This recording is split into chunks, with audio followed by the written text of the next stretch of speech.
Hello dear students. मेरा नाम अनिल कुमार श्रीवास्तव है।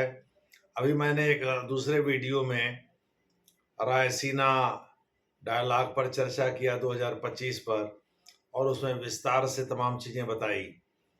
आज इस वीडियो में मैं फिर से रायसीना डायलॉग पर ही चर्चा करने जा रहा हूँ, लेकिन इस बार फोकस में होंगे external affairs minister mister S Jaishankar, Subrahmanyam Jaishankar.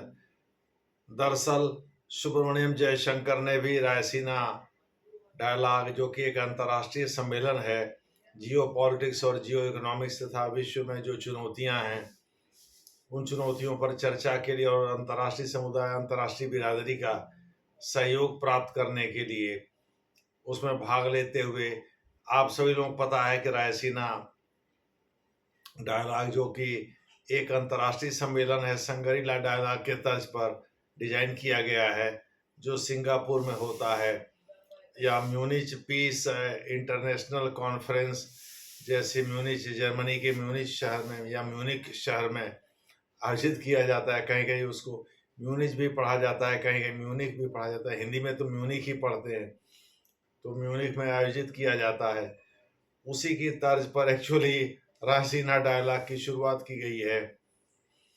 आप सभी लोग पता है कि यह रायसीना पहाड़ी के शिखर पर स्थित है, जहाँ के राष्ट्रपति भवन, पार्लियामेंट हाउस और सुप्रीम कोर्ट स्थित है। दरअसल ये प्रमुख संस्थाएं वहीं स्थित हैं, अतः इसका नाम रायसीना डायलॉग रखा गया है। उसी की वजह से यह ऑब्जर्वर रिसर्च फाउंडेशन और एक्सटर्नल अफेयर्स मिनिस्ट्री के सौजन्य से संयुक्त प्रयास से शुरू किया गया है। इसकी शुरुआत वर्ष 2016 में हुई थी। ये सारी चीज़ें आपको बताई गई हैं इसके पहले वाले वीडियो में, आप ध्यान से उसको देखिएगा।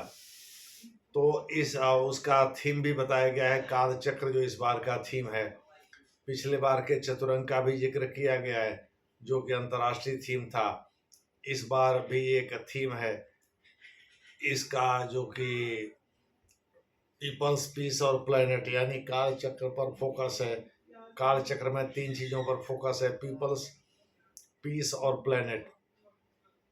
इसमें भाग लेते हुए और बोलते हुए external affairs minister S Jaishankar ने कुछ बातें कही हैं, हम उसका जिक्र करने जा रहे हैं। उन्होंने कहा है कि पश्चिमी देश पाखंड के शिकार हैं, क्योंकि लोकतंत्र पर वो दुनिया को उपदेश देते रहते हैं, लेकिन खुद अपने यहाँ उसका पालन नहीं करते। दूसरे शब्दों में पीपल्स पर जो फोकस है वो, या शांति पर जो बल है, वो कैसे कायम होगा अगर दोहरा चरित्र उनका होगा तो। दूसरे शब्दों में पश्चिमी देशों को आड़े हाथों लेते हुए एस जयशंकर ने उनको काफी खरी खोटी सुनाई है और बोला है कि भाई, जब तक अंतर्राष्ट्रीय बिरादरी इस पाखंड से नहीं उबर सकती, तब तक सही अर्थ में लोकतंत्र का जन्म नहीं होगा, लोकतंत्र की स्थापना नहीं होगी। यानी हमारे यहाँ सब ठीक रहे, दूसरे देशों में क्या होता उससे उससे कोई मतलब नहीं। जब तक इस तरह का पाखंड रहेगा, तब तक लोकतंत्र एक छलावा ही रहेगा, उसका कोई मकसद पूरा नहीं होगा, न उसका कोई मतलब होगा।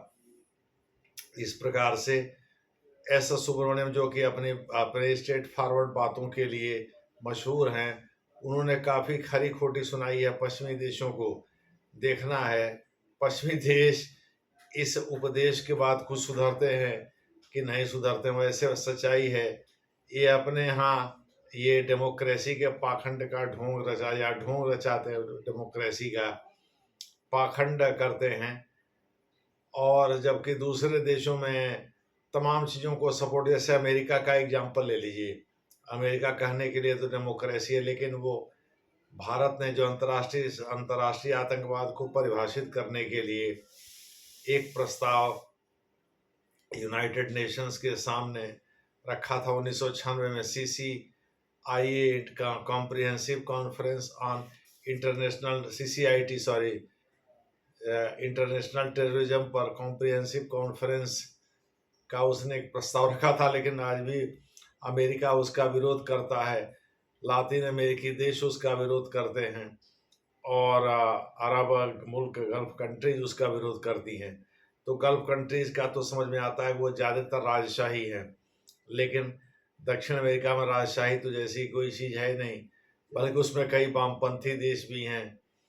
और अमेरिका तो पूरी तरह से अपने को लोकतांत्रिक देश, लिबरल डेमोक्रेसी का प्रतीक मानता है, लेकिन ढोंग और पाखंड से भरा हुआ है। दूसरे देशों के लिए वो बहुत उपदेश देता रहता है, लेकिन अपने यहाँ उनका पालन नहीं करता है। इसी चीज़ को लेकर के जयशंकर ने पश्चिमी देशों को काफ़ी खरी खोटी सुनाई है। अमेरिका भी पश्चिमी देश में ही आता है और वो रिप्रेजेंटेटिव कंट्री यानी इन देशों का नेता है एक प्रकार से, पश्चिमी देशों का। खैर, यह वीडियो आपको पसंद आए, इसे लाइक, सब्सक्राइब और शेयर ज़रूर करें। धन्यवाद।